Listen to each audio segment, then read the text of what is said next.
विश्व हिंदू परिषद के वरिष्ठ नेता डॉक्टर सुरेंद्र जैन हमारे साथ इस वक्त बातचीत करने के लिए मौजूद हैं। डॉक्टर साहब, 31 जुलाई के दिन जो कुछ नूह के अंदर हुआ, नल्हड़ मंदिर के अंदर हुआ, आगजनी हुई, वो पूरे देश ने देखा। उस वक्त उस पूरी यात्रा को आप लीड कर रहे थे, आप वहां पर मौजूद थे। हकीकत में हुआ क्या था, हम जानना चाहेंगे। यात्रा शुरू हुए 15 ही मिनट हुए थे। कोई भड़काऊ नारे नहीं थे। केवल 3 नारे लग रहे थे, भारत माता की जय, वंदे मातरम और बम बम भोले, क्योंकि जलाभिषेक करने जा रहे हैं। तुरंत जैसे ही हम एक चौक पर पहुंचते हैं, पत्थर आने शुरू हो जाते हैं, घरों से, छतों से पेट्रोल पंप फेंकने शुरू हो जाते हैं और गोलियां चलनी शुरू हो जाती है। हमारे वाहनों पर आग लगनी शुरू हो जाती है। और यह बात आपके रिपोर्टर ने भी वहां पर देखा। 2 और चैनल्स के लोग थे और शायद आपकी तो गाड़ी भी जला दी गई। हम पीछे हटे तो पीछे हटने का रास्ता नहीं, क्योंकि पीछे पत्थर लगा दिए और चारों तरफ खेतों में जिहादियों की भीड़ खड़ी थी, पत्थर हाथ में लेकर निशाने लगा लगा कर गोलियां मार रहे थे। और मैंने स्वयं पत्रकार बंधुओं को, आखिर जवान लड़के हैं, जिंदगी में बहुत कुछ करना है, उनको पीछे धक्के देकर निकाला है। किसी तरह से हमने जो बचे थे उन सबको आह्वान किया, नल्हड़ महादेव के मंदिर में पहुंचो। फोन किए गए, लेकिन लोग नहीं पहुंच सकते थे। मुश्किल से 3000 लोग पहुंच पाए 15,000 में से। और वो सब जगह जगह फंसे थे, कुछ निकल चुके थे, कुछ नहीं निकल पाए। जिस मंदिर में छिपे उन मंदिरों को आग लगाई गई, तोड़ा गया। जिस चौकी में छिपे थे उस चौकी को आग लगाई गई। जिस थाने में छिपे थे उस थाने को आग लगा दी। यानी कुल मिलाकर एक भी हिंदू जा ना पाए, इसकी तैयारी। नल्हड़ महादेव के मंदिर में जब हम पहुंचे तो पुलिस भाग चुकी थी। थोड़ी ही देर में वहां पर जिहादियों की भीड़ आती है, जिनके हाथ में पेट्रोल बम होते हैं।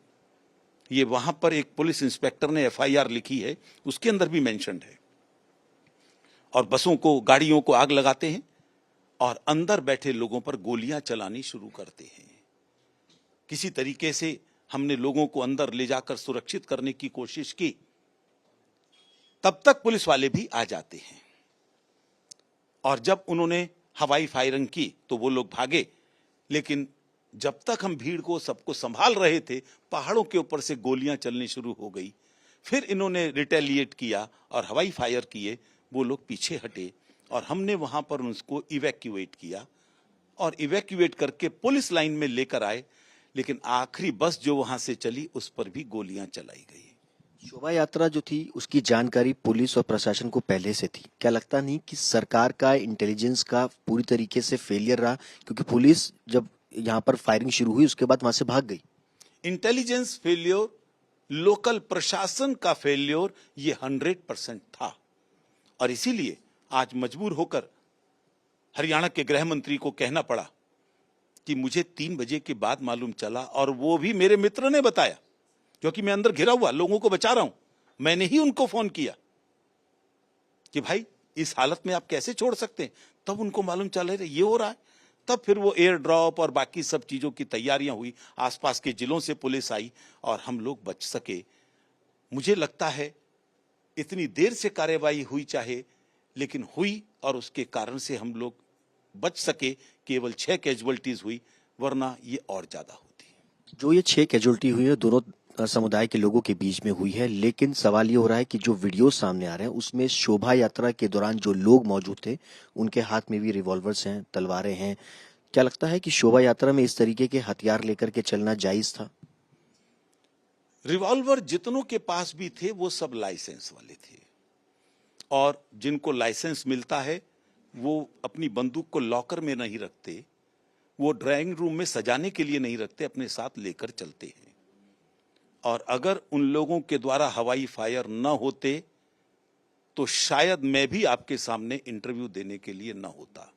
मेरे बगल से गोलियां निकली हैं। पुलिस जब तक आती तब तक इन्हीं लोगों की वजह से हम लोग बच पाए। लेकिन ये जो कहना कि कैजुअल्टीज दोनों तरफ से हुई हैं, मैं पूछना चाहता हूं सब लोगों से, क्या मेवात के अंदर, केवल नल्हड़ नहीं, पूरे मेवात में हिंसा हुई, एक भी मुसलमान वहां पर मरा? हां, समाज के कुछ लोगों ने गुरुग्राम के अंदर एक अवैध मस्जिद से जब गोलियां चली, उन लोगों ने भी कार्यवाही की तो उसका कुछ परिणाम सामने आया। दुर्भाग्यपूर्ण है वो भी, मृत्यु किसी की भी हो उस पर दुर्भाग्य ही व्यक्त किया जाना चाहिए।